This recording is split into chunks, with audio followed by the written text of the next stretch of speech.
Decoding the Hidden Symbolism in the Book of Revelation. Part 1. Introduction, Sowing the Seeds of Mystery. As the gentle flicker of candlelight dances across ancient parchments, casting long, shifting shadows, we are drawn into a realm where the veil between the seen and unseen thins. We stand on the precipice of a profound enigma, a text that has captivated, confounded, and inspired generations. The Book of Revelation. It is a book brimming with beasts and battles, trumpets and bowls, a cosmic drama unfolding in vivid, often terrifying, imagery. But what if these visions are not merely literal prophecies of a distant future, but rather a profound tapestry, woven with hidden meanings, speaking to spiritual truths that transcend time? Tonight, we embark on a journey into the heart of Revelation, promising to illuminate the veiled language of its symbols. We will delve beyond the surface narrative, seeking to uncover the deeper theological messages and historical echoes embedded within its apocalyptic pronouncements. Prepare to re-examine what you think you know, and to discover the enduring wisdom concealed within the most enigmatic book of the Christian scriptures. Part 2. The Journey of Deep Discovery. A. The historical and cultural context, a world on the brink. To truly grasp the symbolism of Revelation, we must first transport ourselves to the world of its original audience.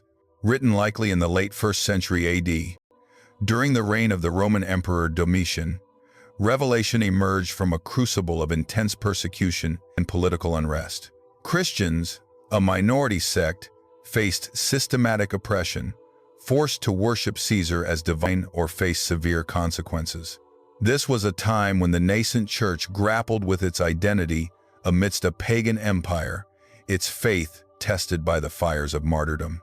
John, the author, exiled to the island of Patmos, not from a vacuum, but from this very crucible of suffering. His visions are profoundly shaped by the political realities of his day, the pervasive cult of emperor worship, and the enduring hope of God's ultimate victory. The apocalyptic genre itself was a common literary form in ancient Judaism and early Christianity, offering hope and understanding to those experiencing oppression, often communicating through coded language that would be understood by the initiated, but opaque to their persecutors. It was a language of resistance, resilience, and revolutionary hope. B. Decoding the Scripture, unveiling the symbolic tapestry. Revelation is a lexicon of symbols, each laden with historical, Old Testament theological significance. Consider the iconic beast from the sea, Revelation 13. Is this a literal monster or a symbol? Given the context, scholars widely interpret this beast as representing the Roman Empire, and more specifically, the tyrannical emperors who demanded worship and persecuted believers. The 7 heads often point to 7 emperors of Rome, while the 10 horns could signify various client kings or aspects of Roman power. This interpretation transforms a frightening creature into a potent critique of oppressive worldly power structures.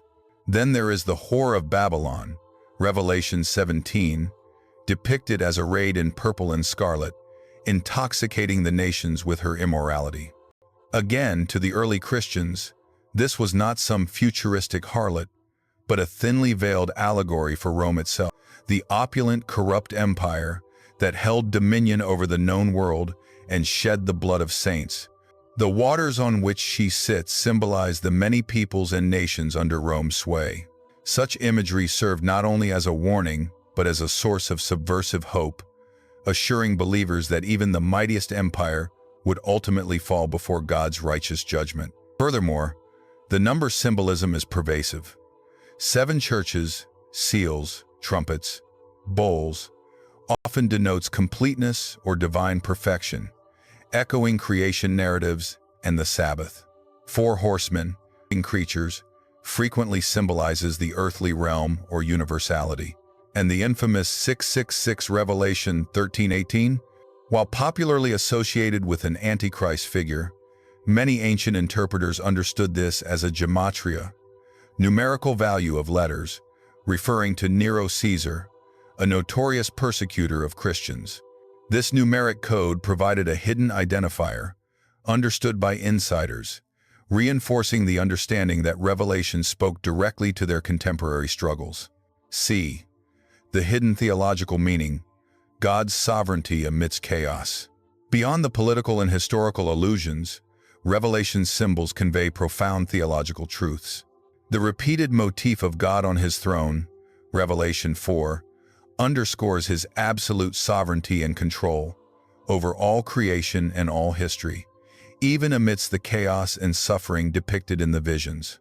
This vision of God's unwavering rule would have been an immense comfort and source of strength for persecuted believers, reminding them that no earthly power, however formidable, could ultimately thwart God's divine plan. The Lamb that was slain, Revelation 5, depicted as having 7 horns and 7 eyes, represents Jesus Christ.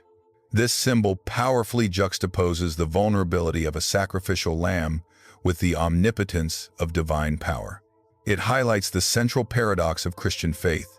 Salvation and victory come not through worldly might, but through the sacrificial love of Christ. This image asserts that Christ's triumph over sin and death is the ultimate reality, assuring believers of their own eventual vindication and resurrection. Revelation also deeply explores the cosmic battle between good and evil, embodied in the dragon, Satan, and the woman clothed with the sun, often interpreted as Israel or the Church. This struggle is not merely human but cosmic, reminding us that evil is a spiritual force ultimately defeated by God's power. The visions of New Jerusalem, Revelation 21-22, offer a theological crescendo, a vision of a redeemed creation where God dwells with his people, and there is no more death, mourning, crying, or pain. This is the ultimate hope, the profound promise of restoration and eternal communion with God, the ultimate hidden meaning behind the trials and tribulations. D. Controversies and theories. A labyrinth of interpretation. The interpretation of Revelation has been a fertile ground for diverse, often conflicting, theories throughout history. 4 primary approaches stand out. Preterism. This view holds that most, if not all, of Revelation's prophecies were fulfilled in the 1st century AD, primarily concerning the fall of Jerusalem in 70 AD and the Roman Empire. This perspective emphasizes the historical context and the message of hope to the persecuted church. Historicism. This approach sees Revelation as a panoramic outline of church history from the 1st century until the second coming of Christ. Proponents often attempt to link specific symbols, like beasts or trumpets, to historical events or figures throughout the centuries. Futurism. This is perhaps the most popular modern interpretation, believing that most of Revelation's prophecies are yet to be fulfilled, describing events immediately preceding and during the second coming of Christ. This often leads to highly specific interpretations of current events as fulfillments of prophecy. Idealism, or spiritual. This perspective views Revelation not as a chronological timeline of events, but as a symbolic, timeless spiritual truths and principles. The ongoing struggle between good and evil, the triumph of Christ, and the ultimate victory of God's kingdom. Each approach offers valuable insights, yet also presents its own challenges. Preterism can sometimes overlook broader eschatological themes. Historicism can be overly speculative, forcing interpretations onto historical events. Futurism, while appealing, often risks misinterpreting the original context and encouraging sensationalism. Idealism, while strong on theological meaning, can sometimes disconnect Revelation from its historical grounding. The ongoing debate itself underscores the richness and complexity of Revelation, a testament to its enduring power to provoke thought and inspire faith. Part 3. Conclusion. An eternal echo. We began our journey in the flickering candlelight, seeking to unravel the hidden symbols of the book of Revelation.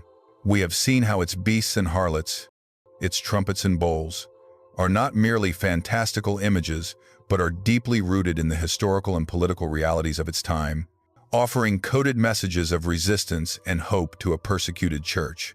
We have uncovered the profound theological messages of God's sovereignty, Christ's sacrificial victory, and the ultimate promise of a renewed creation. Yet, as the final echo of John's visions fades, a greater question remains. Revelation, with all its symbolic power, compels us to reflect not just on distant prophecies, but on our own place in the ongoing cosmic drama. What does it mean for us, in our own time, to discern the beasts of oppression, to cling to the Lamb that was slain, and to live the hope of the New Jerusalem? Revelation does not offer simplistic answers. Instead, it invites us into a deeper contemplation of faith, resilience, and the eternal, unfolding story of God's unwavering presence in a world yearning for ultimate redemption. Decoding the hidden symbolism in the Book of Revelation. Part 1.